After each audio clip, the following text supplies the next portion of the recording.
Good morning. Welcome to Information Architecture Week 2. The session is being recorded. I hope you had a good week. I'm sure you're very busy. There's Information Architecture and there are other classes in this program, but you will see that it will go much faster than you would even anticipate. So today it's week 2, and I'm just going to glance with you the topics for this week. So again, Blackboard is the best place to know about announcements or course messages if you want to get in touch with me, and for the assignments or any instructions. And if there are ambiguity about any of the timelines, please let me know. I've been making changes just to make sure that everybody is super clear on when the labs are due, and I put more information yesterday on the labs for this week and the previous week. So today is really about it's a lecture, so it's more about the topic of week 2, and not to get confused with the lab session. So yesterday we had the lab sessions for last week, but now we're moving into week 2. So this is a new topic, and we're also going to have a whiteboard exercise today. And then tomorrow we're gonna have either more lecture, or maybe there'll be time to do more exercises as well if we don't complete the exercise today on the whiteboard, or we may be able to start some of the lab or finish some of the lab items from last week. So we're flexible. I'm open to adjust as needed. But we do have a lot of content for this week. Again, the challenge with this class is we're doing 2 classes in 1 week. So and there's the lab on top. I do know that might be a challenge for some of you, but we'll make it fun. That's important as well. So this week is hierarchical structure. It's a very difficult word to say for French speaking, and categorization. So at the end of the day, it's really how do we structure our content? How do we structure content, or how do we structure our website, the content that we have, that we offer to our users, that is aligned with what they're trying to do and the business. So whether we call it hierarchy or structure or categorization, we try to take all of the content or all of what is available for users when it comes to a website, and we make it available to them. There are multiple ways of doing this. So I'm going to be sharing with you some ways, and I'm going to be sharing with you a framework that you can use, and we're going to practice it. And that's also the core of the lab and the intent for the lab. So very practical, but it is something that you will do as information architecture. So it's dealing with content, and we'll give you tools so that you feel better equipped, or a set of questions that you need to be reminded yourself or think about. In this week, we have a few readings. So I've picked some readings, from the course textbook, chapter 3, 4, and 11. And then I found some blogs or articles that you might be interested in. So one of them is 101 Architecture Techniques and Best Practices. How do we categorize content? There's also a PDF about card sorting or designing usable categories, which I think you will enjoy. It really speaks specifically about categories and how there's no one recipe for categories, but you have to make choices. It will expose to you some of the challenges or best practices, which we'll be covering in class. I also have this notion of, do we go flat? Do we go deep? Do we go breadth? Do we do depth? So we will explore that together as well. But you'll see that there are multiple ways of having fewer menus at the top, but then that means more layers. Do I go with less layers, more menu at the top on the main navigation or whatsoever as entry points? We'll share the benefits, the pros and cons, and then it's up to you to decide. But I definitely have an opinion about them, and I will share with you. Information sent. So there's a good article that says, whatever you will pick as your navigation or your categories will give quickly someone the sense of, is this where I should be, or am I at the wrong place? Very quickly, in a few matter of seconds. So, and if they can't find what they're looking for, which is the intent of the lab from last week as well, in terms of heuristic, or really putting yourself in the shoes of a consumer, and knowing what the consumer and the consumer goals are, and then going from that, and then trying to explore and see how the web or the site is actually supporting you. And it's really hard to not touch IA or information architecture when you're actually trying to buy a package or add alerts to your account. You're touching IA, categories, label, everything. So this is the impact that you will have on designing website. It's really, really critical to really understand the best practice and how you do it. So, and then you will find more articles about visual hierarchy. So you can also play visually and creative. And some of you are were first in graphic design and move into UX, and that will all sound familiar to you, but it's all related and all connected. So we're talking IA, but at some point we're going to talk about page layout. We're going to talk about wireframing and placement. So all of that has an effect. They all one very close to one another when you think of it. And I share with you a link to a tool that will give you a sense of how many. Let me just click on it. You'll see it. Through that tool, it's very powerful for a few reasons. You can actually find out how many people are searching on the term. So let's say we're going to do an exercise today, and we're going to look at cars. And if we were to design a car website, what do we think we would find on a car website? We'll brainstorm. But let's say that now we're at the step where we actually want to come up with a label. This tool that I will share with you, and I have to share it from here. Hold on with me.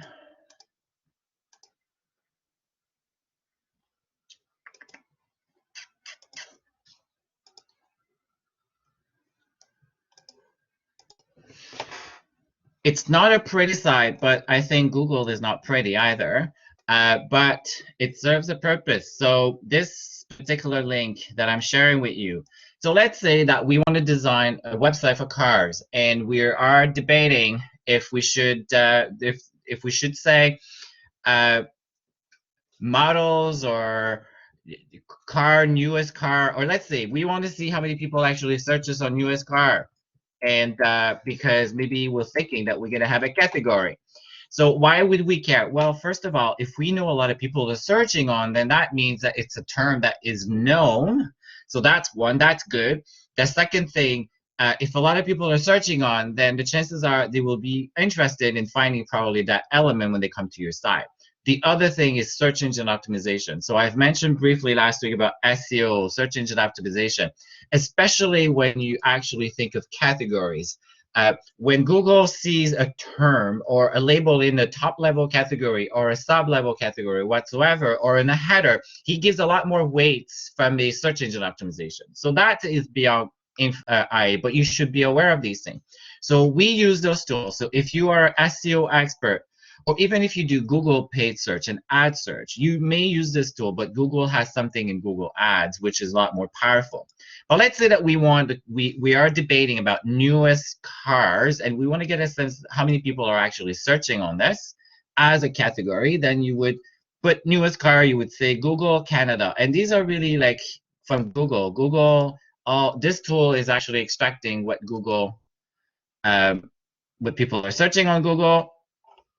And then look up.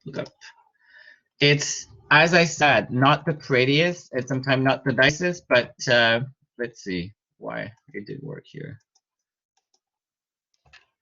Look up. Oh, but I did click the cap chat. Well, let's see, best online classes. I was teaching SEO, and then that was a term that we've used. Okay, I'm not a robot, and I will look up.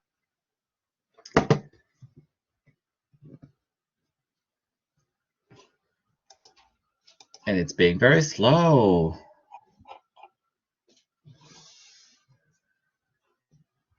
Okay, finally. So if you see, I can tell, like it will tell you how many searches are done on a monthly basis on those terms. So, or it will give you similar terms. I think you may like this. If you do I would really use something like that tool, or look at any other tools. Even better, if you have a Google account, I would create a Google AdWords or AdWords account, and you will find a lot more options with Google. But this will give you a sense. So we know for best online high school in Ontario, there are 170 search volume a month. And then it goes by the highest search volume to the lowest. Now, these are small volume. But the point here is you have tools that you can actually see in real life using real data that will give you a sense of how often are people even searching on these terms. So let's try our newest card because I'm stubborn. And let's Canada and see if we have anything. Wow, this site is so annoying. I don't think they had this cat chat before.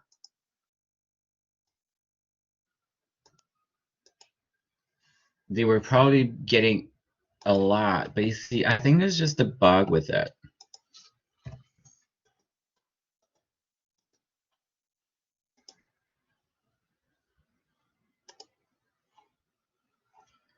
Okay, finally, low search volume. But anyhow, you get that you have a tool that you can actually use and you can rely on to, instead of doing your own guessing, that will give you real search volumes about very specific keywords. And I say this site is pretty accurate.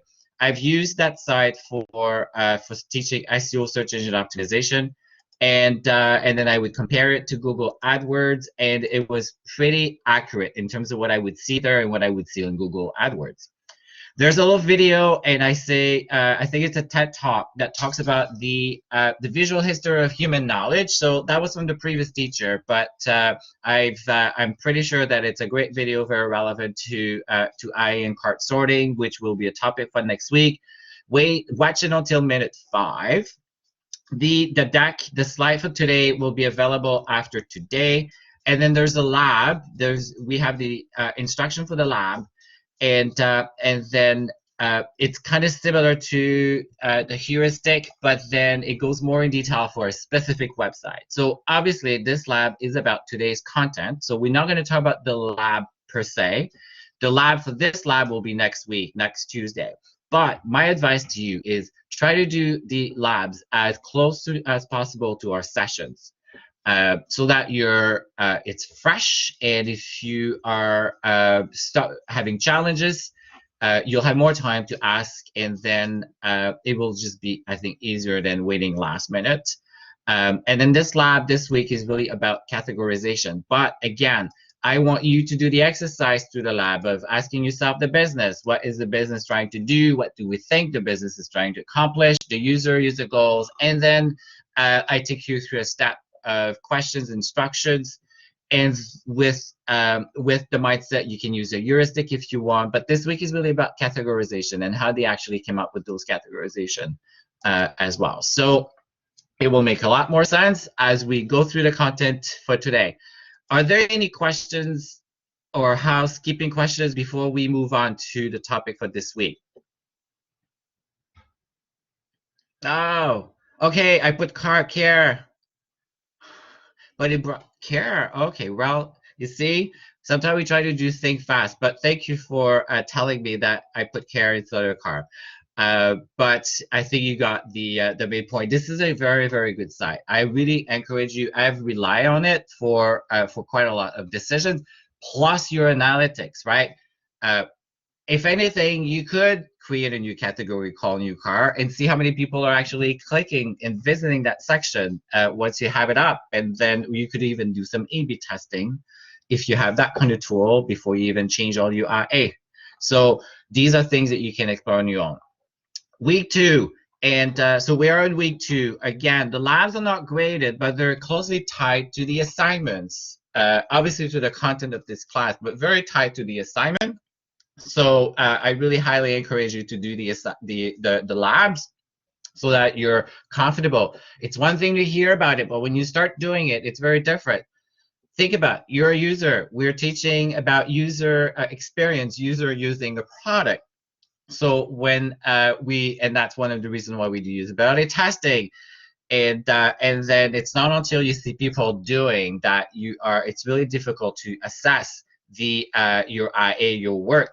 So the same thing is true for learning. Until you start trying to apply what you learn, it's going to be really difficult to know if you've understood it. So it's only to your best advantage to do the lab. And then with the lab, you have until the next sync block to complete it. And then some parts are individual, some parts are in teams. Make sure you read the instructions. And every week I will pick a team randomly, and I will ask you to email me your findings from the lab for the week prior. So next Tuesday, or close as we get close to next Tuesday, I will pick one team and I will ask the team to share with me what you've done from the lab by email, so I can give you insight as well. And then the power of this is, if I think that there is insight that would benefit the entire class, then I will share as well what I have seen in some of your labs so that everybody benefits, because I will take that as a sign that there's maybe something that we did not cover enough or was not necessarily clear. So it's only to your advantage to do the labs, do them, and as I said, most of them will have a piece of individual, and then you'll talk as a team. Do both so that you can see how good you are, and then you can share and learn from your class. And then I will pick one team and I will ask for the team to send me what you've done, and then I will provide feedback.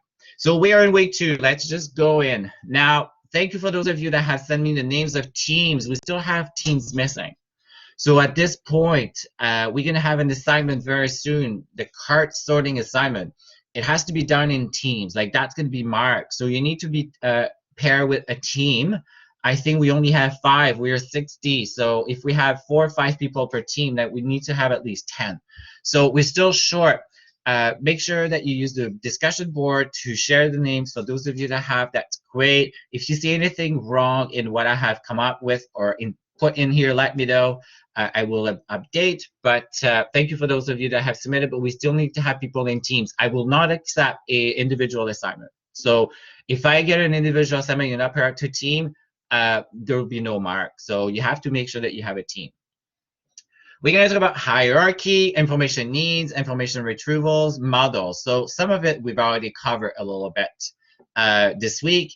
So where would you like to be right now? I know we're all in class, but you may want to type me.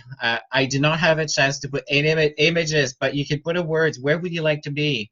I can tell you where I would love to be, because I love to do this. I like to be at the beach.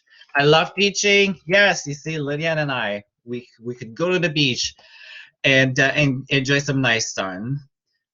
Oh, mountains, I guess. I think we have mountains. Yes. It's funny because when I was thinking of putting images, I was thinking the images that came to mind for me were a beach, mountains, Eiffel Tower. Oh my God, someone put Paris. Wow. St. Lucia.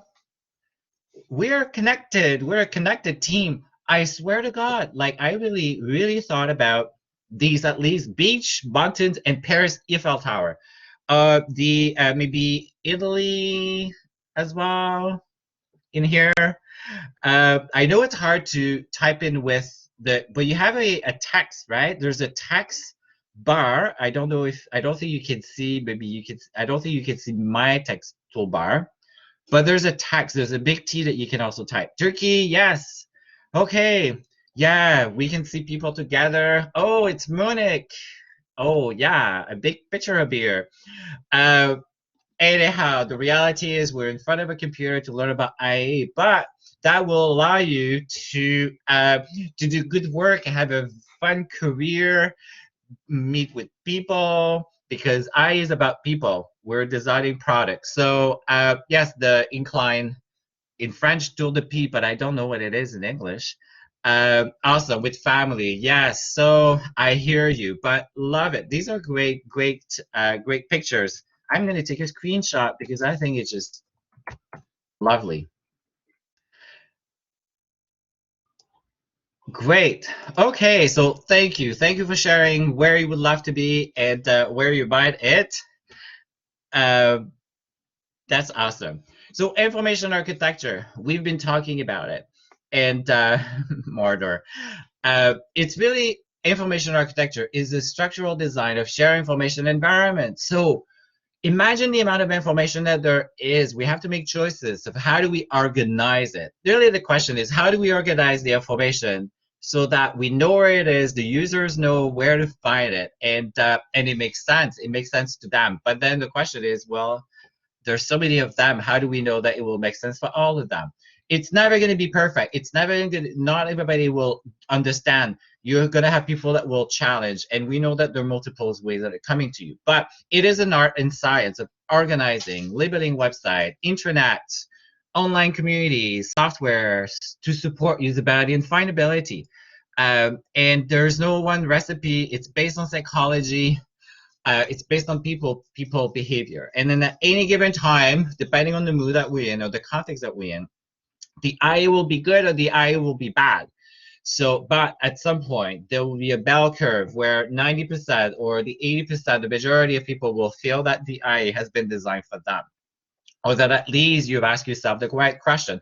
There's no bad user. There's just bad design or bad choices. The users are the users. And what is funny is if you've done usability testing, a lot of time I've seen people, they client, be upset at the user and the participant. They say, oh my God, they don't understand. But it's not they don't understand. They're just coming to do their thing. So it's us. We have a piece of our homework to do. And this is why you're taking this class. So we are talking about hierarchical structures. So it's a tree. Think of a tree. So there's the tree and then everything else below it. It's all connected and related. And then many ways to do it. But it's really, you're trying to organize the items. But first of all, this will start with items. You're going to have items and you have to make choices. Think of all the items in a grocery store. And I think I've mentioned that yesterday in a class. There's nothing more than overwhelming than going to a grocery store. There's nothing more than overwhelming than going to a mall or going to LCBO. But things are arranged. We didn't make choices. So LCBO will have one way of dealing with the alcohol. Loblaws will have one way, but in Metro will have a way, in IGA and many other places. But there are things that are commons. And at the end of the day, they're grouping items that belong to one another. So, but sometimes it's hard because some items we feel that they could belong, and sometimes we feel that there's a different way that we could do. Yes, and the answer is yes to pretty much all of it. But you have to make choices, and then you have to measure. You have to have data, and you have to see how people are actually navigating or consuming your information and your data and traveling through your content. So nowadays, there's so much data and so much analytics that you will know for about anything, where people are going, how people got to a specific page on your site, how they got to the page, how many people get to the page. You will know how they've got to the page. And if you remember, and if you were in yesterday's session, 70%, and if you haven't had a chance to listen to yesterday's session, perhaps I can ask a question.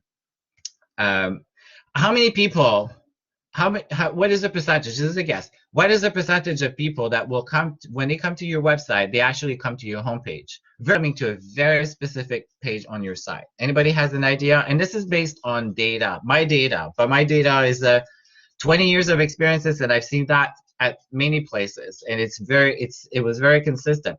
How many people, what is the percentage of people that will come to your homepage versus the percentage of people that will come to a specific page within your site?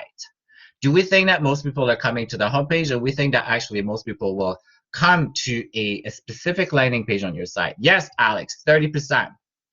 Only 30% will come to the homepage that I have seen. I don't know if anybody has a different experience. Yes, it could very well be 80 to 20.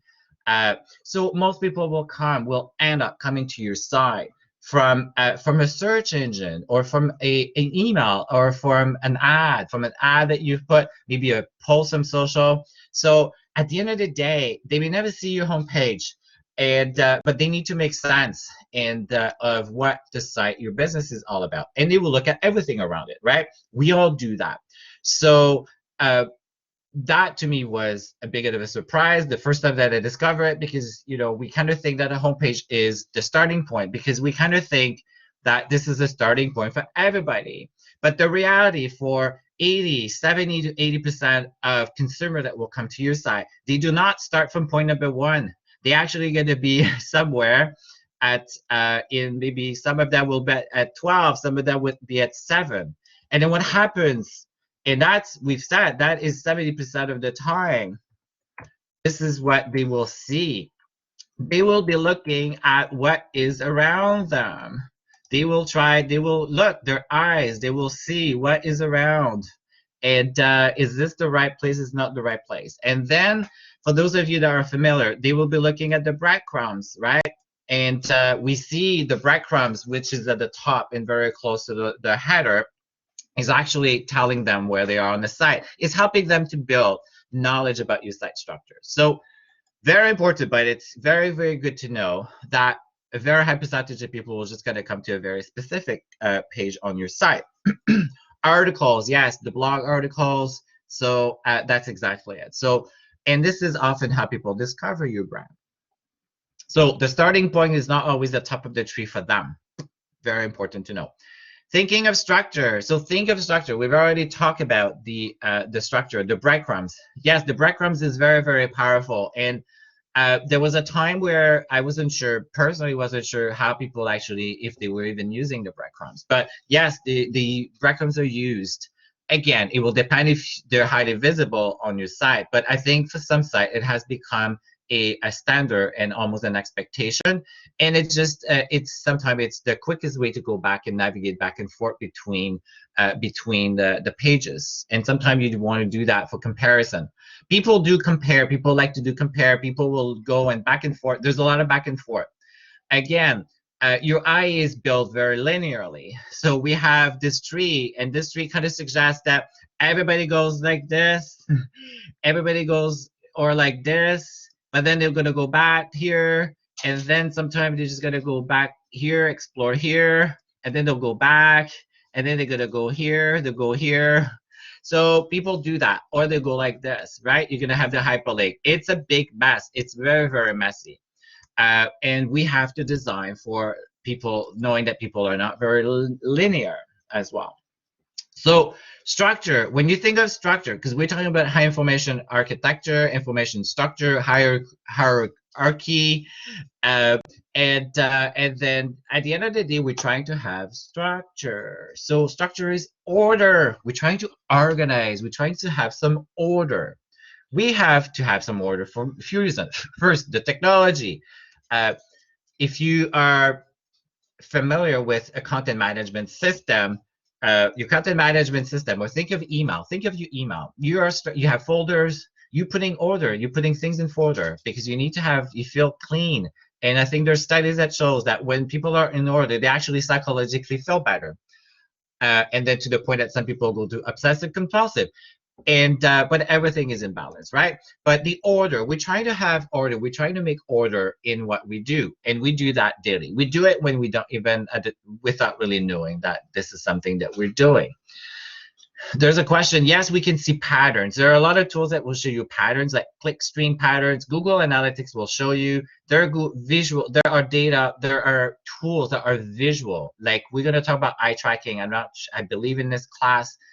Or not, but eye tracking will tell you visually. You'll see where people are actually looking at, glazing, where people are paying their focus of attention in their eye is, and that's really also very powerful. But I would say that gives you just more insight as to maybe why something is happening on your side. And yes, the click stream will tell you what people are clicking, the click path. I haven't necessarily used that, but there are so many tools out there that you should be able to figure out what people are clicking, what people are navigating in the path. Google Analytics also has a path. It will tell you most people will go to path 1 and then page 1 and then page 2, page 3, and then you'll get a lot of data. It can get very overwhelming, but the good news, it's there. So at the end of the day, we're trying to structure so that we bring order to what we do. So a grocery store has a structure, right? A car has a structure. Imagine if the car, suddenly one of the car company decide to put the back seat and the steering wheel and the shifting gear like in different places, right? There are things we expect, right? So its structure is achieving a few things. A house has a structure, or a building has a structure. We all have hallway, we all have elevators, we all have a front desk, right? A team has structure, but what will vary may be the personality, the culture, or background, or skills, or skill sets. But you can put a team on an org chart. You can put a house on a map. You can do the site architecture. In fact, the house's architecture, the term architecture, we've known it before digital. Things have structure. So the structure brings order. Structure brings predictability, right? So if you close your eyes and you think of a house, we all have a bit of a sense of a house. Yes, there'll be differences. Uh, there'll be different color, different curtains, different finishing. Think of condos. If you have a condo and you bought a condo, you have the choice to decide the color and the finishing and the tiling, but you're still limited into walls and rooms and doors and windows. You have little flexibility. Now, the structure gives also bring you a sense of familiarity. So, and if you think of these, if you think of order, predictability, familiarity, we're kind of touching usability, usable, order, it's predictable, user expect or user it's aligned with what they predict, or it's they feel that they're being guided through the IA. So the bottom line is the user can use and understand your product, your site architecture, your website quickly. They don't feel that they have to learn something new. As I said, back to my car. Imagine if BMW suddenly changes the way that the seats or the steering wheels and the dashboard are even positioned. It's yes, they will look very creative, but I think they would really damage, and they would probably have customer that would probably not be interested or perhaps be interested in buying a car. But again, you would have to think about their demographic, because I would say they would probably need to go through training. But if their demographic is 50 plus, I don't know that someone at 50 necessarily wants to start learning a brand new way of driving cars. So maybe my example is exaggerated, but it's all connected to knowing your user, knowing the demographic, what they'll be willing to. So the structure will also be based on archetype or prototype. There are specific prototype or archetype of things like the grocery store that we anticipate to find and see. We expect patterns. We can also say that there are specific landmarks. There are things that we're going to be looking for. So when we walk into a grocery store, often we're quickly going to look at the aisles of what we see. Do I see fruits? Do I see milk? Do I see signage, even the signage and the labels that the grocery store are using, they're pretty consistent, like especially for the aisle, because things are called things, but they may choose to have different brands upfront versus another brand, and that is depending on who's paying them and who's giving them more money, right? Or depending on what they need to liquidate. This is what you do. So I don't know if you realize, but your work designing IA, and then we think about layout, page layout, and choices. This is the impact that you have. And think about Sunwing, who has 300 visits a day. Think of Air Canada, who has the same amount of visits a day, and people that are coming within your site.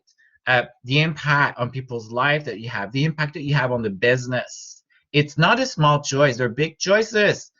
And not all grocery store, not all cars, not all houses look the same, but they have structure for the reason that I have said. So when they're in order and predictable and user feel that it's familiar, they can hit the ground quickly and use your product and get to the cashier, because at the end of the day, you want them to buy from you, or you want them not to call you and save costs, right? So yes, I'm just reading as I go through the chat. Google Analytics is really good tool. There are a lot of certification when it comes to Google's Analytics, Google AdWords. I would say as information architecture, and I've said at the beginning, you need to have a curiosity about numbers.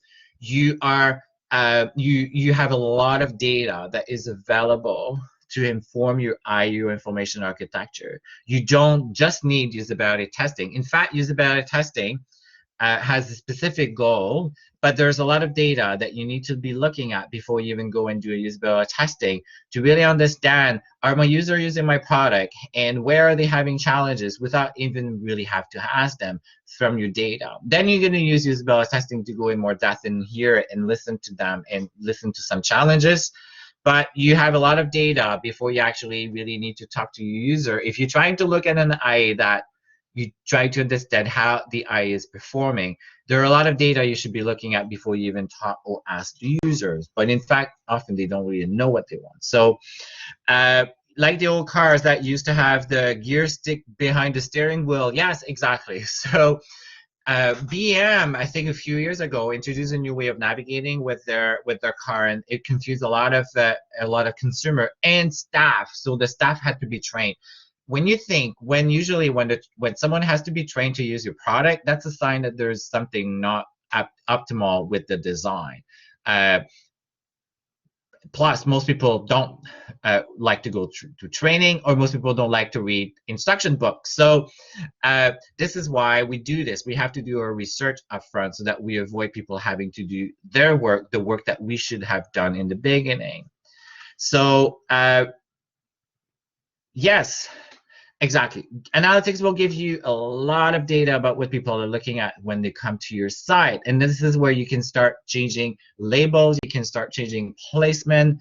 And information architecture, it's not something that you do and you're done. In fact, when you're done, you think you're done, it's really, your job really just starts. You have to look at, are people coming to my site? Are people finding it? People clicking? Where are they going? And then how long are they staying? Are they just going back and leaving? That's the old data that you're going to find from Google Analytics. It will tell you, yes, people are coming, but they just abandon. They spend no time on my site. They actually don't even look at other pages. So that would be a sign that there's probably a bit of a surprise. It's not what they were expecting.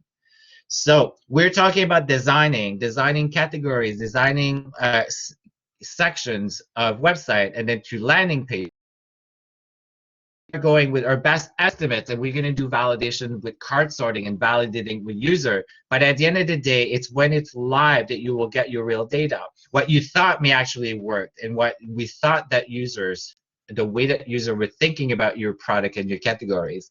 And then when we get to the landing page, you may actually find that when they get to the landing page, they actually bounce, and that's called bounce rate. So if for those of you that are familiar with that, Google Analytics or any analytics, I would say that is similar to Google, will give you a bounce rate, and your bounce rate, if it's 70%, that means 70% of the time that people come to that landing page. So imagine we've said 70% of people actually will come to a page within the site, and then some will bounce. So that means they don't go anywhere else. This is the only page they will see, and they just abandon. That's a sign that it's not what they were looking for, right? It's not what they were interested in. It's not matched with maybe the keywords. It's not matching their goals. The data will tell you. And if you see 70%, that's a sign that there's something unexpected, and that you need to do a bit of investigation as to why are people abandoning and not exploring. Because you want them to come to this page, as we've said. You would like them to come to page number 12, but at some point, if it makes sense to them, you probably want them to explore, right? So maybe this is your number 7 is your Cancun, but you have, hey, explore Cuba, explore Dominican Republic. This is how you get them to spend time on your site, right? But if you see that they come here to pay to number they come to number 10, and they have a big question mark, and they just leave, they go back, you fail. That's not success. So why is that happen? And it doesn't matter, maybe the eye is perfect, maybe the eye is low, but what they found here is not what they thought would be, and then they leave. So the data will give you all of that. So that will inform you about your eye and how your eye is good. Yes, so Maggie said, we have to be open to change. Yes, I would say, as eye specialist, you have to be open to make changes because the data will tell you. But there's always a better way. There's always something that you can do to improve. There's always, you can always get more people to actually spend more time on your page or on your website overall, right? You have to make choices of where you should be spending time to optimize. If you know that out of 300,000 visits a day, you have 100,000 of them that actually go through a purchase, trying to look for a vacation. They will put in Toronto the results, and then you know that 100,000 people go there. You should really be spending a lot of time there versus a place that maybe has 10,000 visits a day, right? Then you optimize, and when you're good with that optimization and that flow, and you feel that the conversion or the experience has improved, then you will move to this section now of your site, right? So maybe this is the highly visited. You think it's probably why. Does anybody, let's say if we look at this picture, and this was your IA, and I say, I think this one here is probably the highest, the most visited, or what the business wants to be the most visited. Would anybody have an idea of why I'm saying that?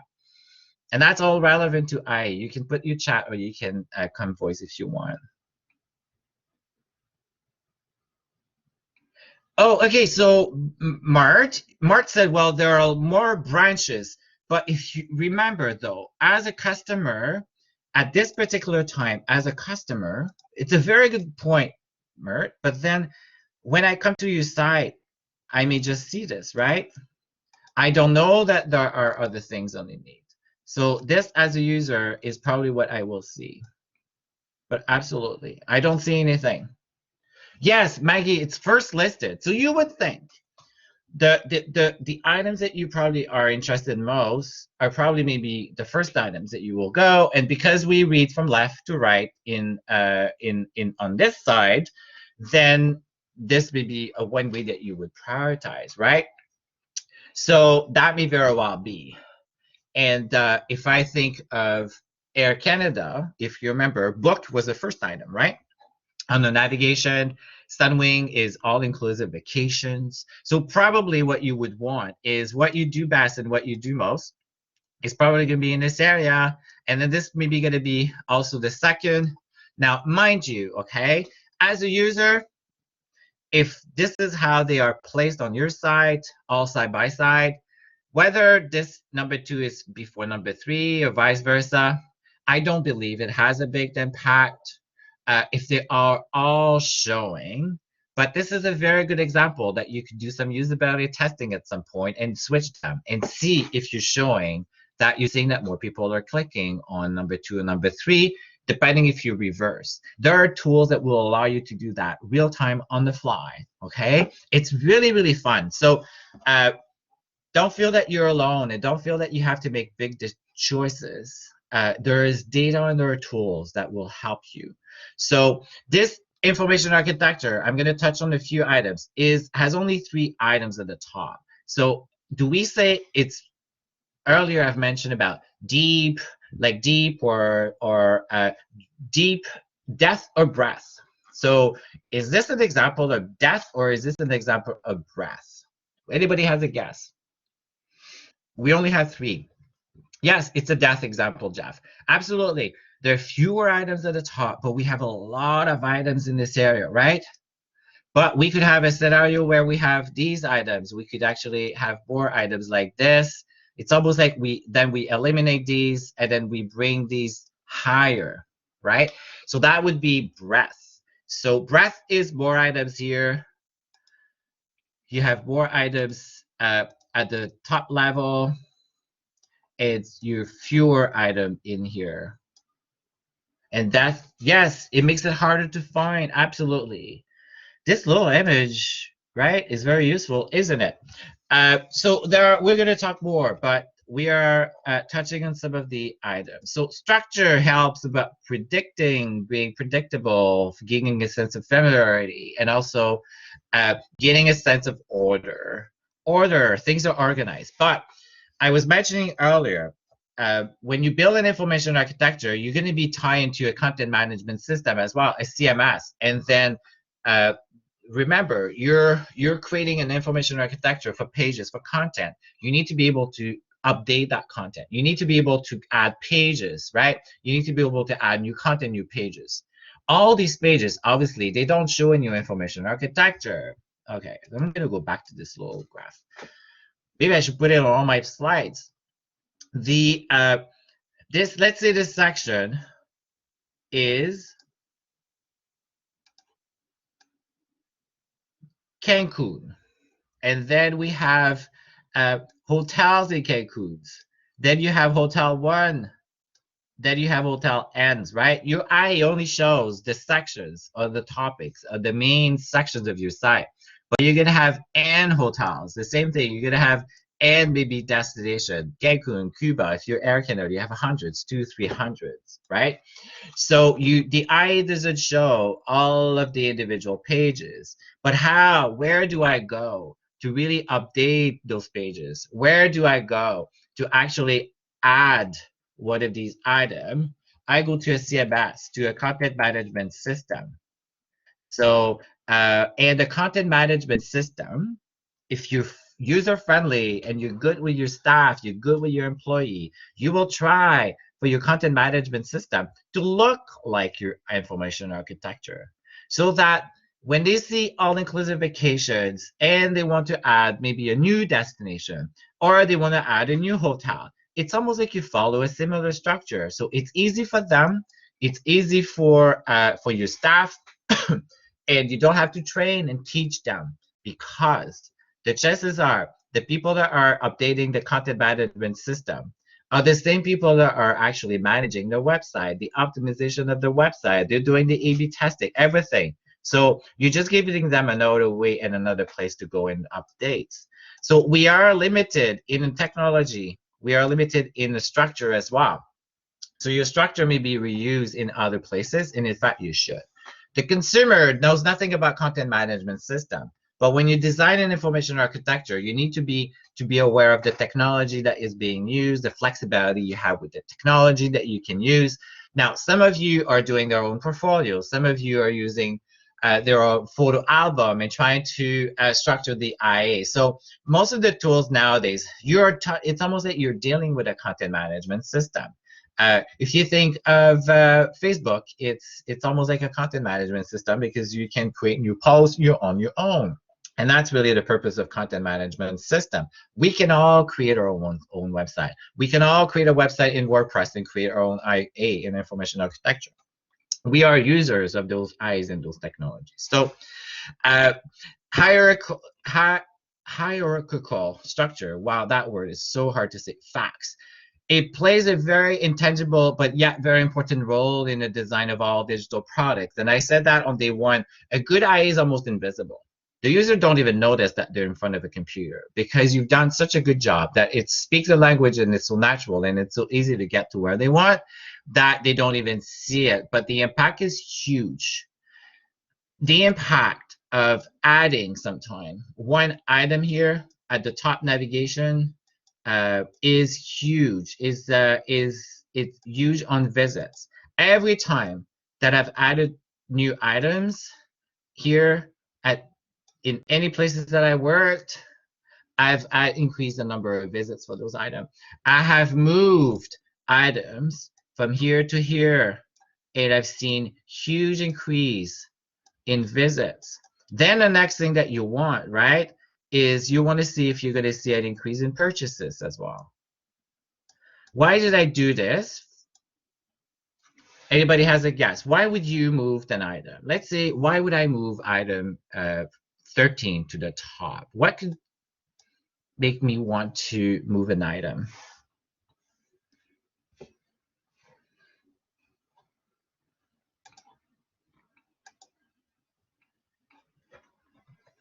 Yes, all of these reasons are absolutely right, true. You want to make it more visible. Maybe there's a season, maybe there's seasonality, better access. You want to increase traffic. Yeah, visibility, more visible, not being found exactly. They may found it, but because remember, they may search. Maybe they're Google and they search, and you've done a good job, and this is the place that they go. But you notice that there are high traffic, but there's no visibility for someone who comes through the home page, right?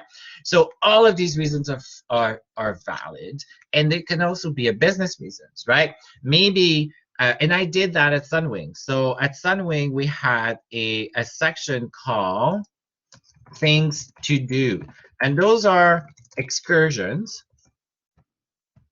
that you can do at destinations. They were actually they were almost like at number 4. Okay, they were here, and then we moved that to the top. And the visits, like really, like we went for like I think an increase of 4,000 visits a day. That's a lot, right? That's a lot of visits. And then more purchases as well. And also that we wanted, suddenly wanted to people to know when they come to the website that we have something called things to do that you can do. So they wanted to have more visibility in here. So it says something about your product, right? Visual scent. We talk about visual scent. So there was also a business.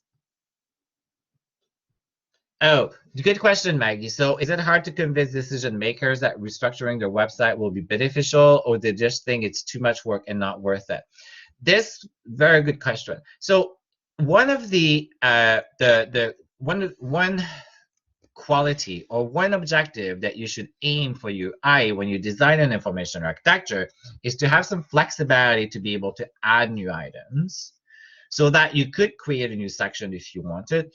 You should at least ensure or ask your technology if your content management system will allow you to create new sections on your own. That would be even better, which is the case at Sunwing. We are able to add a new section on our own if we want. We don't even need to talk to IT. Then you as an I, you have to make sure that it's still relevant, it doesn't confuse, it's not going to hurt the user and hurt the business. But when you think of, if the business says things to do, if we think back an example at Sunwing, things to do is very important for a business. How bad is it to add it to the top navigation? Is this going to prevent someone from seeing number 2, seeing number 3? I say no, because remember our grocery store, right? Our grocery store, it doesn't matter if how many items Loblaws is trying to put in front of me when I'm just looking for a pint of milk. I will go directly to the pint of milk and I can choose to ignore them, right? It's the same thing. But if you think that adding things to do is helping the business, it's going to help consumer looking for things to do. Sometimes it will come from the business, right? Sometimes it will be the other way. It's going to be, you're going to need to convince them that doing the change they want you to do is actually going to hurt. How do you do that? You have to look at your data. But if you have a tool that will allow you to do A/B testing, so maybe that's a topic you guys want to look at, A/B testing. Those tools are very easy. You can actually add that new section on your site live and see the impact on visit, and also see the impact on number 2, number 3, and you would hope that there would be no impact on visits for number 2, no impact for number 3. So very quickly, I could use an A/B testing tool to add to move number. Let's say we move number 10 in here. So we move number 10, and then I can do A/B testing, and I will look. I want number 10. I want visits to go high here. Number 2 and number 3, I want it to be equal. I don't want less. I don't want more visits. If I have more visits, great. But I want more visits. I want equal. Your A/B testing will allow you to do that, to do a test. Now, depending on how long you need to run it, will depend on how many visits you get to your site. But the tool itself is very advanced. It will tell you when you get to the point where it's statistically significant that you can say in all confidence to your stakeholder, if I move things to do, item number 10, I did a test and it actually increased visits to number 10. Great. Number 2, same amount of visit. Number 3, same amount of visit. Nothing is impacted negatively, and we only have a positive gain. And you can also say, I'm going to track visits. I'm going to track purchases. Do I get more visits? But at the end of the day, your CEO wants more sales on things to do on number 10. Then you can also set your tool. All of this can be done by someone who's non-technical. It can be done by you. It can be done by analytics. It's so much fun. I did that for about 2 years at Rogers, and we really helped the business. So we were moving IAs, the IA at all time. Your IA or information architecture or your site structure needs to be flexible enough. You can move items or test items, test adding in new categories, test labels, test changing labels. It can all be done. So cart sorting, yes, cart sorting will help with that, Jeff, and we'll talk about cart sorting tomorrow, next week. And it can also help for business cases. The challenge with cart sorting is you still have a small number of people, and you're always going to have someone in the room who's going to fight for having large numbers. And I think in the chat earlier, someone has asked, how many numbers, how many visits, or how do I know that it's statistically significant? Well, We know that with usability testing and also card sorting, at some point very quickly, we're going to see patterns, right? We're interested in seeing patterns very early on, and that's really what happens, or commonalities and things that are in common. So one doesn't stop the other. We can start sorting. So we could do card sorting because let's say that you as IA or new specialist, you're not really confident in making those big decisions. Where is number two? What is number two and number three and number four and etc. Then you may want to do your card sorting to do with real user, and involve the real users. So then you have a foundation that you go with what you think is the best. But then, and then you design it and you build it. And then when you go to real life, then you'll be able to really put your measure and really track and get the real data and do all the advanced things that I said that you could do. Okay. So I don't know if this is helpful. A/B testing. So A/B testing, don't confuse with usability testing. So it's you can think of A/B testing as optimization testing. Are you A/B testing with recruiter tester or a test website, or are you changing the life site? All very good questions. You guys are very, very passionate about this topic in AI. But it's so relevant because you need to be able to measure the power and the performance of your IA, right? And as IA specialists, being data, wanting to do data, and these tools are available, I think it's really important. It will serve you because there's no one way of doing categories. There's no one way of coming up with categories. So you need to start from somewhere, but you need to know that you're going to have data or analytics to be able to help. The A/B testing is on the real website, okay? So the beauty with A/B testing, and I know when we hear testing, us as you, we think of A/B testing where it's in the lab and it's people we're recruiting. A/B testing is happening live on your side, okay? So it's what you do. And why is it called A/B? You're splitting your audience, and it's randomly done, and the tool does that for you, okay? So when I say I'm going to do A/B testing, I'm going to move number 10 to the top, okay? So let me clear this guy. So we're taking our number 10 and we're moving it to the top. Number 10 will be here now. So number 10 comes here. And let's say that you have 100 visitors that are coming. So this is your live site. Woo, I'm becoming better. I write left, but I use my mouse, the right hand. So now I'm able to write with my mouse, but I'm a lefty, okay? So double, triple challenge. But they say left people are creative. So you A/B testing, what you will do, this is on live. It's your live site. It's real users, okay? They're real, they're looking, they're coming. They have an intent, they have a user goal. They want to buy this vacation. They want to buy a vacation.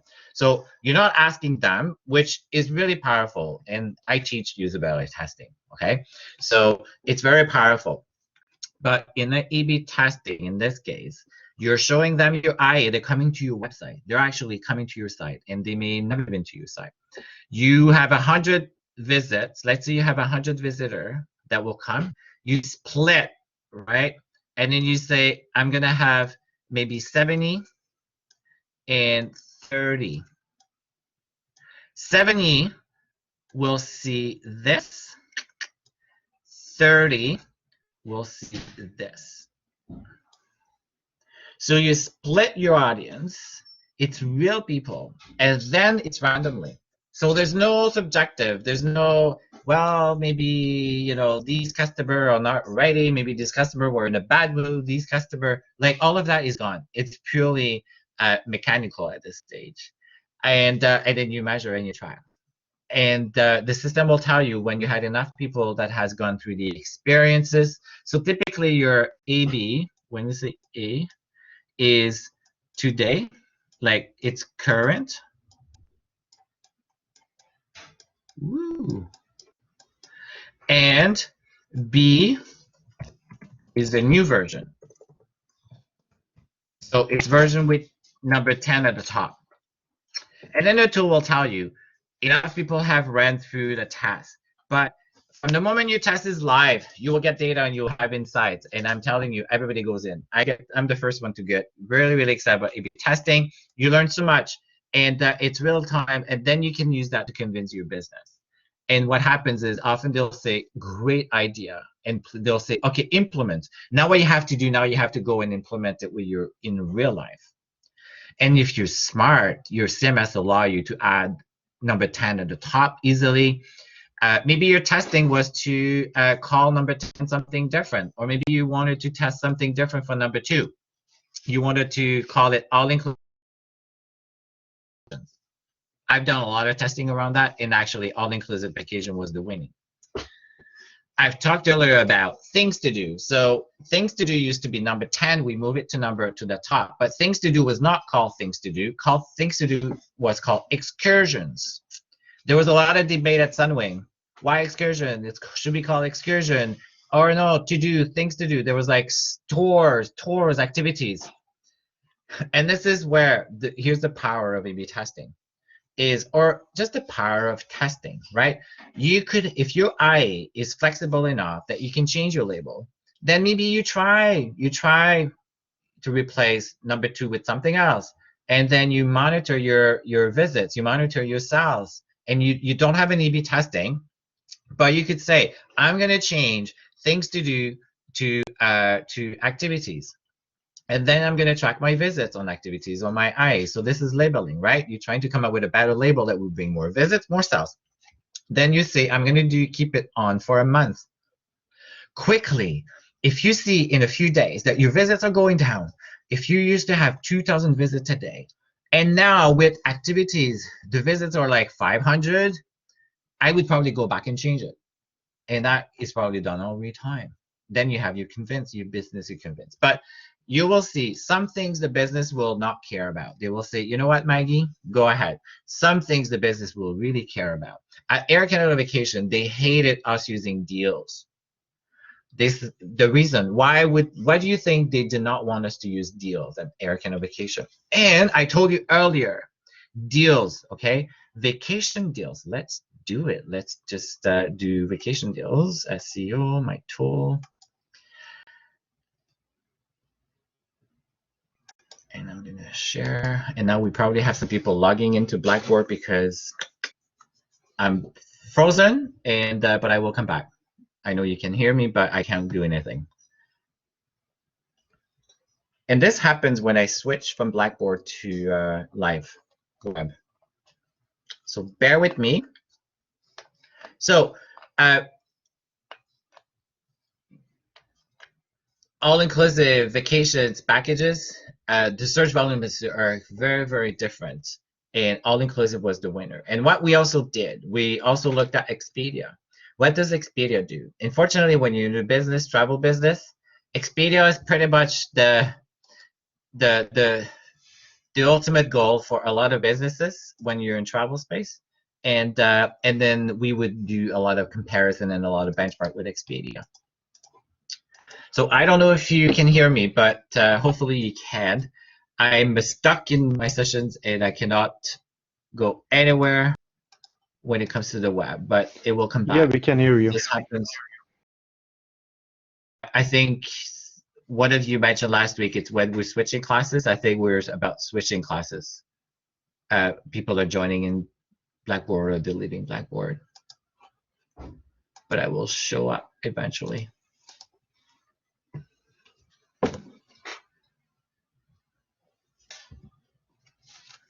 And if for some reason I'm out, then I will come back. So you guys can stay and I will come back to Blackboard, which I think is probably happening.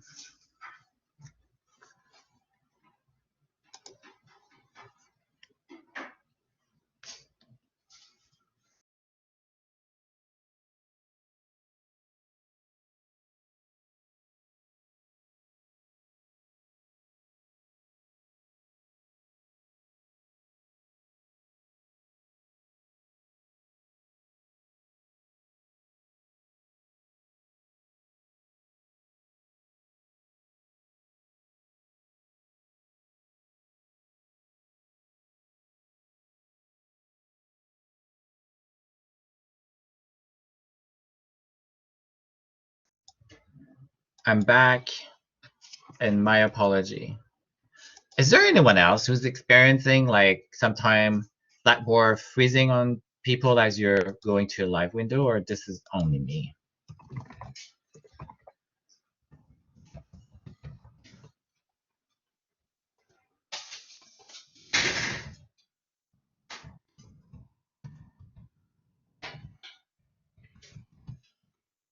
Vacation.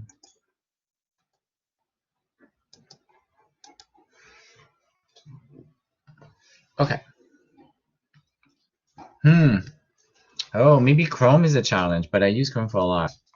Thank you, Nelly. That's very useful. Okay, so I'm back. You guys can hear me, hopefully. You can see me as well.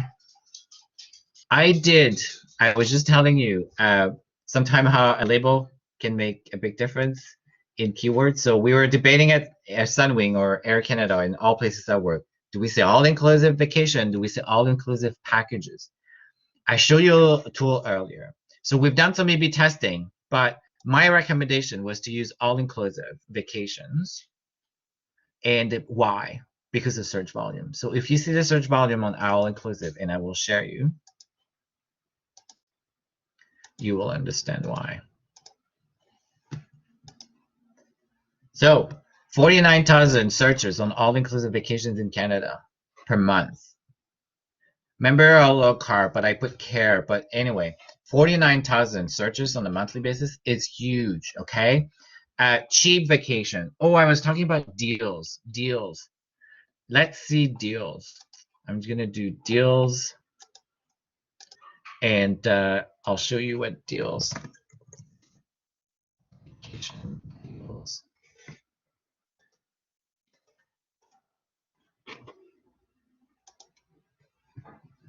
So all-inclusive vacation, 49,000 searches on a monthly basis. I put vacation deals. Last-minute vacation deals, 8,100, right? Sunwing vacation deals. You see, 6,600. 6,600 people a month on Google are looking for those volumes. Those are high volumes, okay? How do we know? I usually look for 500 plus. So when you're past 500, when you're in 1,000, when you're 8,100, that means 8,100 potential users on Google, right? So these are keywords that you would want to buy to get people to your landing pages, and they will part of you 70% of people that actually will come from an ad, right? So this tells you a few things. There are real intent, okay? There's high intent on those keywords. You have a demand. There's a high demand. Your goal is to be on Google, but your goal is to have those keywords on your pages. Those words are to have, your goal is to have those keywords in your information architecture where you can.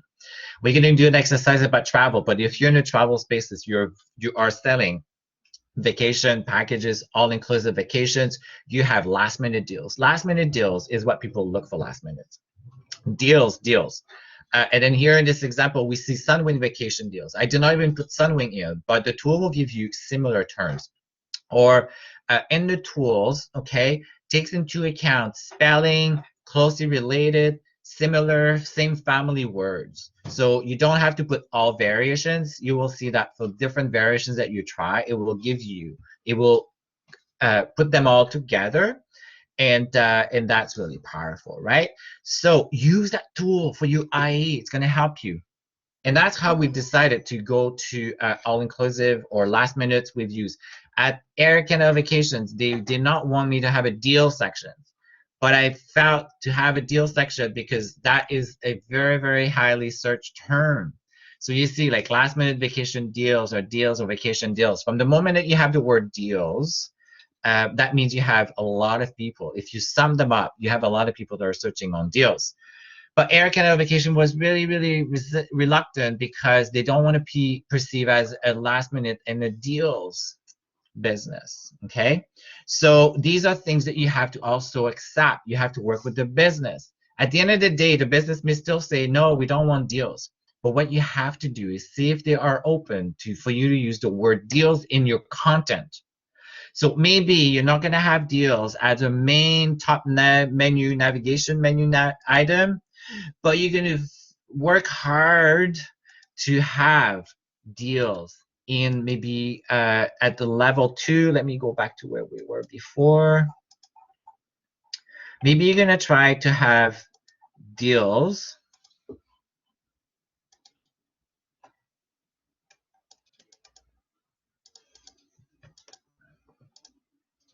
at level 4. at level 5, 4, 5, and 6, but definitely in your landing pages, because it's going to help the users, right? Remember, 70% of them will come to your landing page. If they're searching on deals and your site is optimized for search engine optimization, or if you've done PPC, pay-per-click, last minute for deals, last minute deals, when they come to your landing page, they need to see that word as well to see that there's a connection and recognition.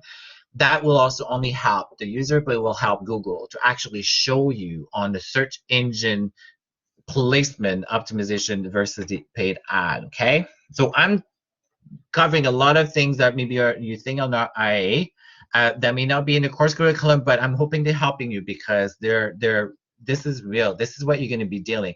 And as I said, some of you will build new information architecture from scratch, but a lot of you will be dealing with existing information architecture. Okay, so one of the questions was why Air Canada didn't want it. Yes, so it was Air Canada did not want to be seen as deals.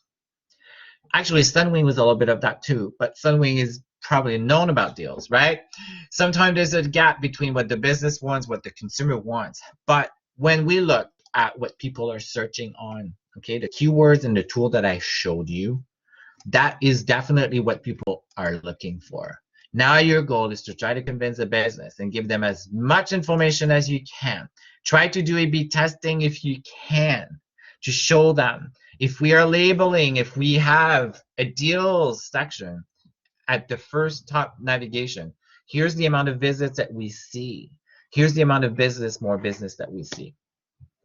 So one of the questions from Jeff was, do you want high search volume and low total Google results? You want high search volumes. So because those search volumes that I showed you on the tool, those are what people are searching on Google's. So you have all these people. Google has millions of users a day.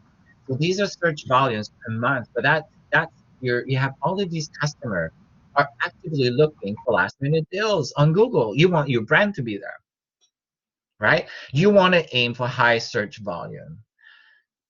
And often the search volume is what you sell, is what your business will sell. So for some of your labs, maybe you want to look that tool and maybe you want to see the categories that they came up with.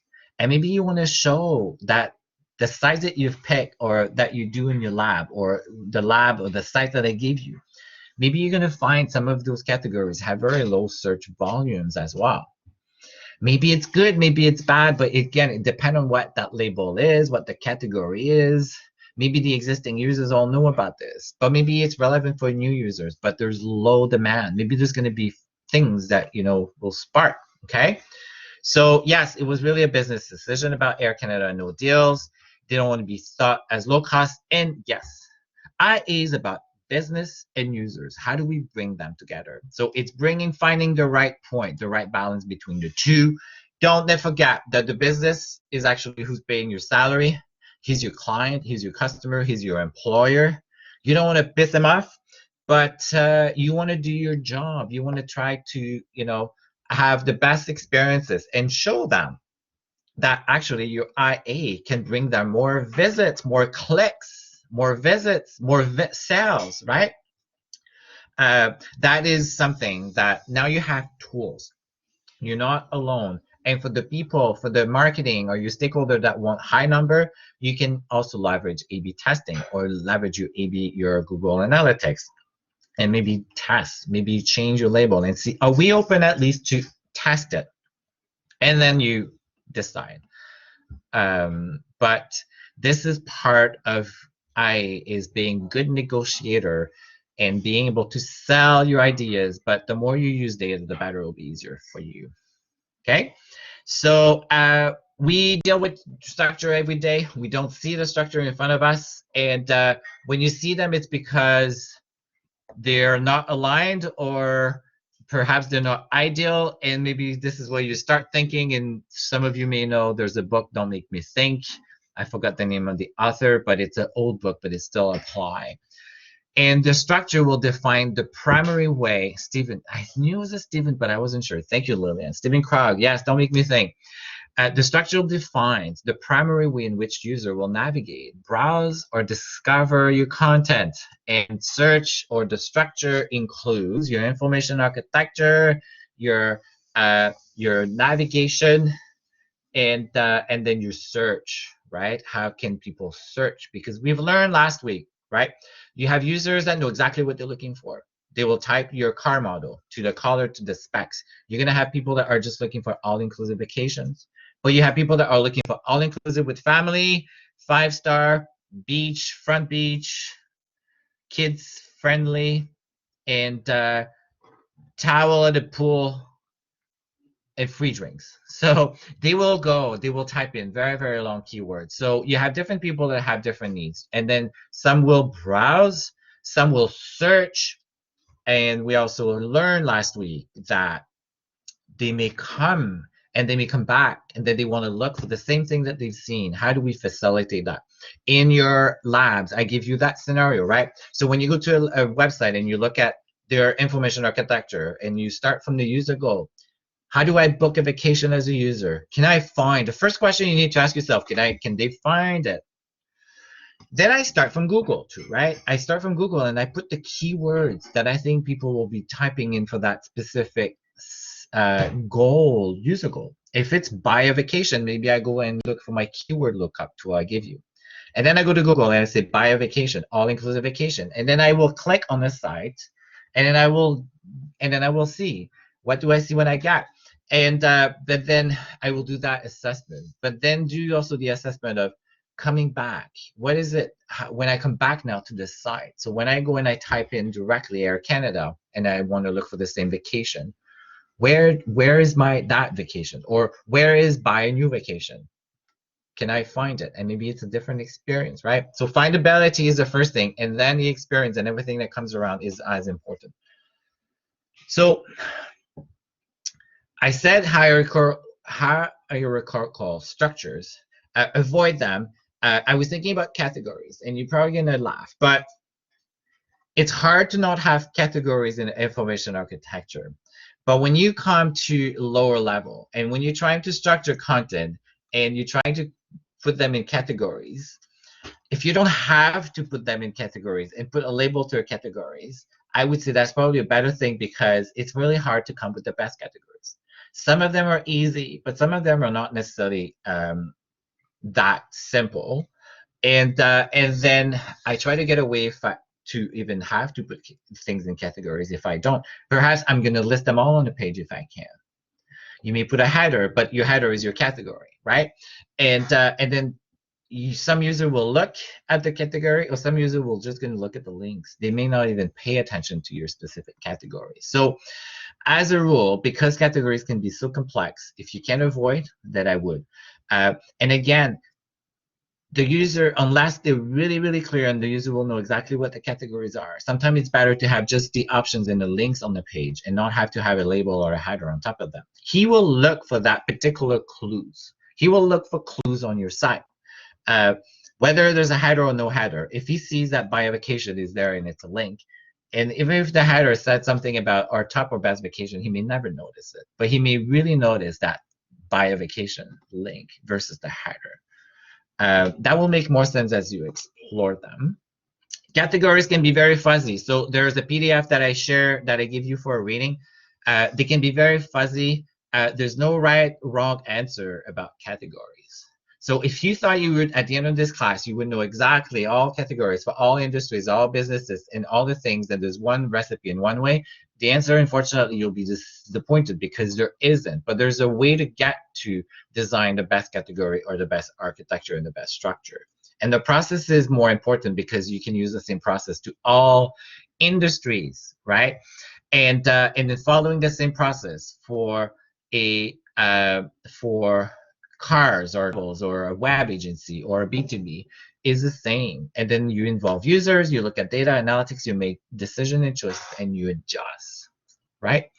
So categories will also depend on what do people know about the information that you're trying to put into a bucket. What do they know? How much do they know about the information? What will they be using the information for? And how they think about that information. as well. So that all relates to the user. How much information do they know about cars? How much information do they know about bicycles? Let's say that some of us suddenly we think that we want to buy a bicycle for the summer. You, the person who's never been or who's been on a bicycle, the last bicycle that you have been on is the bicycle that when you were 10, versus someone who actually is using a bicycle today and you will use a road bike and does long distance and is part of a club, will think very differently about the bicycle. With that person, you're probably going to be able to have very, very specific choices of categories, very advanced categories, very advanced choices for them, right? Versus me, I've had a bicycle, I had a road bike. I actually, sharing a story, I did Toronto to Montreal on a bicycle, 6 days. So it was part of a group, and we were raising money for HIV. And my biggest challenge was to raise money. I had to raise $2,500, and I was so scared. I was fine on the bicycle. I had been on bicycle then, and I just had to train harder. But my biggest challenge was to raise the money. So at that time, I knew more about bicycle, I think, than I knew now. But I probably maybe know more than you. But if I see carbon fibers, or I see different choices of materials, or different frames, or different for different type of usage, then you'll be able to present me maybe different categories or choices, right? Versus someone who just see a bicycle as a frame and two wheels and things to steer, right? So that will all influence how advanced you can be, how sophisticated you can be in your eyes. But in your design, you have to be able to accommodate both of them. The chances are, if you sell very advanced bicycle, you're very niche, and it's the people that know about you, it's a community, and they're very familiar. But still, you don't want to exclude someone who's actually interested in that. So these are things you have to be aware of, right? You have to design for both, and your eye has to support them. But you'll be able to. It will come. Yes, on day 2 of my trip to Montreal, and I had a week vacation, I thought, really, why did I sign up for this? Like, because literally you're staring to the road in the front, your front wheel in the road for like 6 days, and you're on day 2 and it hurts. Certain parts hurt, and then you think, why did I do this? But it was a lifetime experience. I remember the experience. I remember being so upset when I came back home on a Sunday, because you spend a week with 65 people and you sleep in a tent, you eat, have breakfast, you cry, you laugh. And on the finish line, I got a flat tire, and I was almost this close to actually not be able to get to the finish line on my bike. And I said, no way, someone has to fix it. And then they fixed it. And then I went through the finish line. But I would say if you have something you want to experiment, you would probably enjoy doing this. Okay, now the users, the challenge with categories or hierarchical structure is you'll see, users operate at different level and things about a different level when we think of categories and how we categorize things, and sometimes we think about topics. But really, between you and I, categories, topics, I don't know that I don't necessarily know the difference. And I think for some of us, it may be there's an advance to us, or there's a clear differences, but to the user, there is not. Okay. So the user here in this room, we are all talking about categories and hierarchical structure categories. The user knows nothing about this. In fact, he doesn't care. He has a user goal. How do we facilitate that? Whether we call categories whether we call it topics. Me, I'm interested to know what you're doing is what you're doing in your lab, or what you're doing in the summit, what you're telling me is actually going to serve the user with that goal, that user with that specific goal and that business. Okay, so I don't get too picky about terms and how we label things ourselves. I think about the objective. Is we doing this to help users find what they want? So if you show me that you're able to do this and you ask us some of the questions and I feel confident, then that is what's more important. Yeah, so Jeff, thank you. Absolutely. So yeah, the categories I think is more about the labeling, and it's really the buckets. And I think, it's almost like if you were to Google or look at the definition of each of those items, it would say this is part of, the family of like how do we categorize species, right? Species. So how do we categorize us as human versus our predecessor? And so but at the end of the day, is we're trying to all be aligned that this is what we meant in what we're talking about furniture. So let's do a little exercise. Let's use Blackboard, and I'd love for you to use the text or anything that you want. Type in furniture. I'd like for you to give me some furniture. So just type in. When you think of furniture, what do you guys think? Bookshelves. Wow, you guys on fire. Sofa, chair.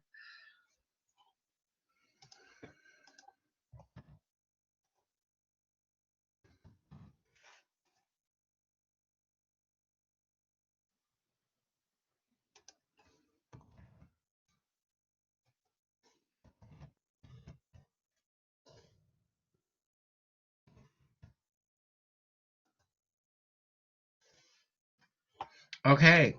So you see how we're coming up with different names or different labels or different sometimes we think of a specific articles, right? When we say furniture. So there's a category call out there for furniture. In fact, the chances are if you go to any of the website where you can buy furniture, if you go to IKEA, they're probably going to have something called furniture, right? And then in there, you're going to have a bunch of items. And then they had to come up with categories that were probably relevant. And you would probably find some of these, right? The beanbag, the chair, the bookshelf, the desk, the rug, the bookshelf. So for some of us, it meant carpets, like the furniture actually meant carpet, because we actually associated carpet with furniture because it's in the room. When some of us, when we think of furniture, we actually close our eyes and we think of a room. So these are all possible answers. So if you had to design a site for IKEA and you decided you had a furniture, then you would potentially have all these possible items to decide where you're going to put them. And obviously, you would not be able to put them all in your navigation, right? So we were not able to put all of these in our navigation that we've been looking at from our top 2, 3, 4.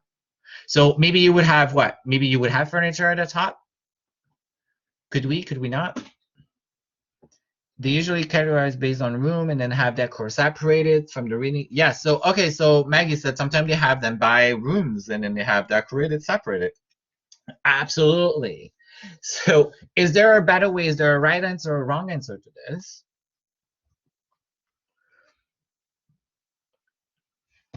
There isn't really, right? So how would you go about it? At least at this point, we're going to be talking cart sorting next week, and there's an assignment of it. We're starting the cart. We started the cart sorting. Each of these items could be a cart: sofa, chair, bookshelf, and then we would remove redundant terms, and then we have maybe here we would probably have about 20. We would probably have 20 cards that now we would need to group, or maybe we don't even group them. Maybe we would come to the conclusion that we can't group them because this is how users think of these items, or this is also what the business wants to also push forward, or maybe this is how our competition is also dealing with this humongous number of items, right? So yes, Maggie, they could be based on room. We've seen sites, right? They'll say living room, kitchen. Maybe it's better. Maybe user actually think of living room. So a cart sorting. But did we have any room? Did anybody come with furniture and we had a room in this?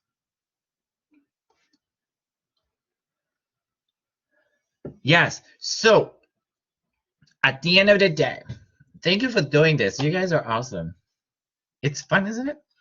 So maybe lamp, and then we have lamps, and then we have lamps. So maybe we're gonna have a category for lamps, right? Or chandelier. Maybe we're gonna have maybe we will have at some point bedroom, kitchen, and then we will group items that we think are more. But then kitchen has chair, bedroom may have a chair, the table well, kitchen will have a table, but some items may actually we may be able to fit in both places. And I think Jeff said they're not always mutually exclusive, and good categories should be mutually exclusive. But for something like, think of chair. You can have a kitchen chair, you can have a chair maybe in your bedroom. A table, you may have a table, bedside table, you maybe have a table in the kitchen. So some items may belong in more places, in multiple places. At the end of the day, you're gonna make choices of what you're gonna how you're gonna structure, but you want to see if there's a way for the user to be able to maybe navigate or filter or design or by rooms or by furniture if they want, or maybe you're gonna have a section that is called sofa. Maybe you're gonna go brass, and maybe all of what you sell is furniture and you don't sell anything else. And maybe you're gonna have all of these items. You're gonna have sofa, you're gonna have bed. I'm just making it up. You're gonna have tables, and this is what gonna be your level number one. And maybe you're gonna have desk as well, and then you're gonna have other level in here, in here, in here. Maybe this is one eye that we could do for everything that we have in here if we wanted. So you're kind of doing more of a breadth as opposed to a depth. Or you may just want to do a depth and you say furniture because you're selling other things, right? But if you do a really good job and you really want to help the user, you're going to help them to be able to say beds or sofa and then type of sofa, or maybe they're going to think of furniture and see if there's other way or alternatives they can get to it as well. So that would be the optimal and the ideal IA. But there's not one way of doing it, okay? So, and yes, you would look at your competitive. You will look at IKEA, you will look at Walmart, you will look at Mayfair or other things or other places so that you will get a sense of what users are used to. Maybe you will look also on the keywords, look up, and see if we have a lot of people that are searching for furniture. Let's see. I'm just going to do quickly furniture.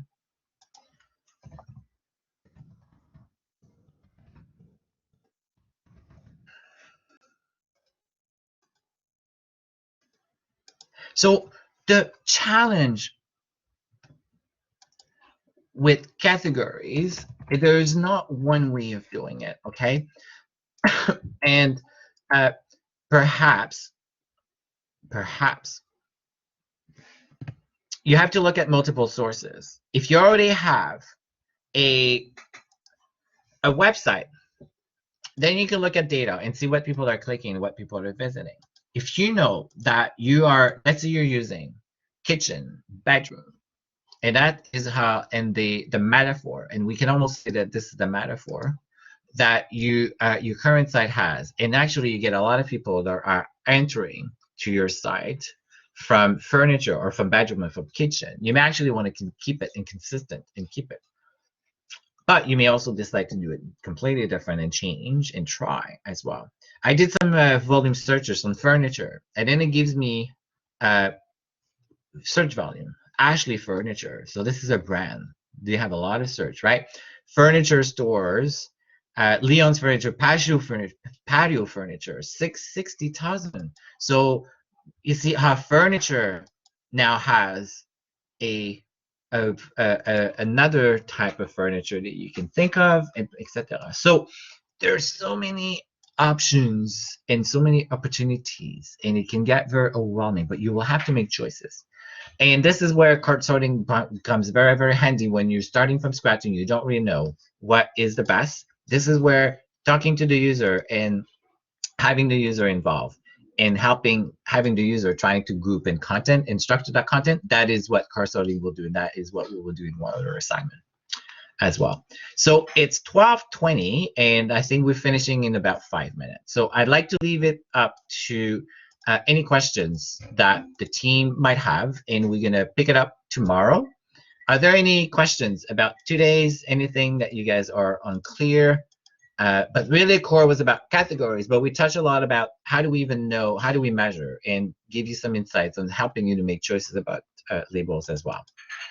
I'll leave you an opportunity to ask questions about anything that you might have. Here's what furniture. Is a Thursday class being scheduled last week in conflict with our other class? Good question. So I spoke to the other teacher, and unfortunately, none of us can't have the any other options or any rooms to change the Thursday class. So we're not going to be able to reschedule. So we do know that there's an hour where we both overlap. Now, what I do is I'm recording all the sessions. So you have access in a or 3 hours.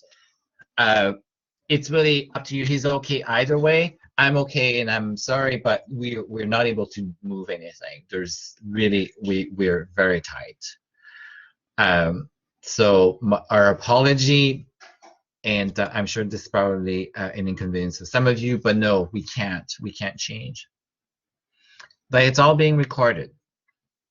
I'm going to open up the deck today. So you'll have, after this, you'll have access to the deck for this week. My apology, I wish we were able, but it's really, really tight. And perhaps tomorrow we can have more practice. So do you see the furniture? So actually, we were pretty close. When you look at the furniture, table, chair, bed, bookcase, desk, kitchen chair, office chair, recliner, sofa, electric chair. So we came up with cards, and now what we would do is we would see if there's good ways to actually group them. But in the article, we talk about users will navigate. When you see furniture, we are all in different places, right? Did you see what we all came up with? Some of us were here, some of us were here, some of us were here, bookcase, and maybe there were items that are not even here that we actually come up with, but maybe they belong to one item, but we were thinking about them. And this is where we would probably eliminate, probably add. Okay, so so we will be talking more about categories tomorrow as well. And there is a little bit more about categories. We're not done. So we are going to be going more in categories in Maggie, and then we're going to look at examples, and also if there's anything more that we want, then we can see how we can actually cover some of those more questions that you have. I just want to know what Anai looks like without them. So, okay, that's a good question. So can you elaborate a little bit more about what do you mean by you want to know what an eye looks like without them? So you mean when you say eye, or you mean the diagram? Do you mean like our diagram that we've been looking at, like with our numbers on? What a diagram like this will look like without them? Yeah, there was just a page earlier on in your slideshow mentioning about categories and how I think it was like you said it was like best not to have them or something. I was just confused about that, but maybe I misunderstood. Okay, let me think of an example of what I really meant by this, but it's sometimes what I find is we were trying to design the Sunwing contact page, okay? So we were trying to design let's say you're trying to design a contact page. Oh, well, let's have maybe we're gonna group we're gonna have contact page, and when the users come to the contact page, we're gonna have a set of categories or related content with a header or categories that says, are you on vacation or are you not on vacation? Or are you upset about your vacation? Are you upset about your hotels? They were trying to group them and then give them a headers. And what I was trying to do with my stakeholder is I was trying to move away from even thinking or worrying about a category. And in fact, categories is the last thing that you should be worried about. You should be worried about what we just did with the furniture example. What is the content? What is the content or the content ideas or the type of content, or even like the type of user goals or the things that the user wants to go. So if I look back at Contact Us, I was really trying to focus the conversation not about categories, but what is the user goal? What is the use case? What is the user, or what is the business trying to do? So for Contact Us, we were trying to get people to not call us. We were trying to get people to actually go and look on their own for information about Sunwing, or for luggage information, for fees or visas, or if they want to place a complaint. So I was really focusing on that and not even think of categories. And then really try be clear on all of the reasons why someone would go and do the contact us page. And then I could think of different categories of different type of contents, but and group them, but without necessarily having to use a category or having to use a category and ask the user to pick a category before they even get to the content. I will give you an example. I will find an example of what I meant by that. And definitely the one thing that you probably want to avoid is having to ask user to have user answer a question before they even get to the contact us page. And Rogers, back then, Rogers was terrible. Rogers had like 5 questions and that you had to answer, which all was like categories, because they're trying to categorize you, to put in buckets, to send you to the right place. But sometimes defining those buckets is really, really hard. And me, it's always try to move away from having to put the user in buckets. So for example, think of your telephone system when you call to some places, a telephone system. They say, well, for 1, press this, for this, press 2, for this, press, and sometimes you go, my God, where do I go? That's what I meant. When you can avoid categories, the phone system is hard to get away with, but the web, I think there are ways. And one quick way is not ask user to answer a bunch of questions before they can actually get to your content. That is what I meant by categorization and trying to avoid. But I'll see if I can, how I can illustrate that too.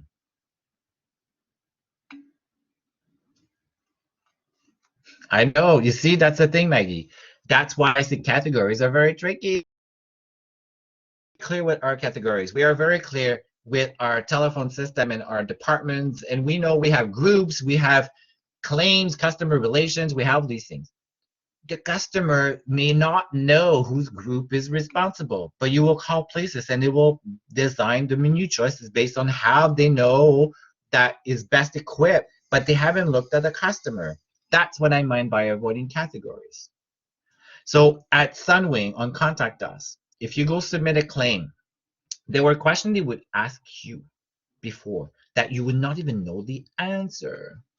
So, and that's exactly the challenge that I was saying, that I was having with my stakeholder. And I said, no, those questions or categories, the user doesn't know.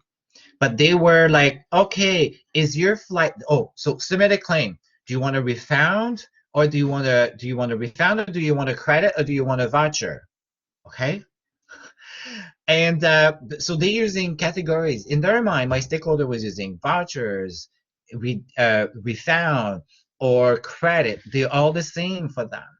But for some user, a voucher or a refund or a credit, like, and maybe that is not the specific example. Or the other things that they were trying to do was submit a claim. Okay, have you traveled? Have you not traveled? Maybe that's easy because you know if you've gone on vacation, if you haven't. But sometimes it's really difficult. From the moment that you think you have a doubt that the user may not know what they're supposed to pick, this is where it gets troublesome. So I have to go to my next class, and I'm sure some of you probably have to, but I hope you enjoyed this morning's session. We'll see you tomorrow. We're going to continue our conversation about categories. If I can think of an example where I would probably have avoided categories to share with you, Maggie, in a class, I will as well. And maybe perhaps you may find an example between now and our next class, which is tomorrow morning at the same time. So I hope you will enjoy the rest of your day, and we will see you tomorrow.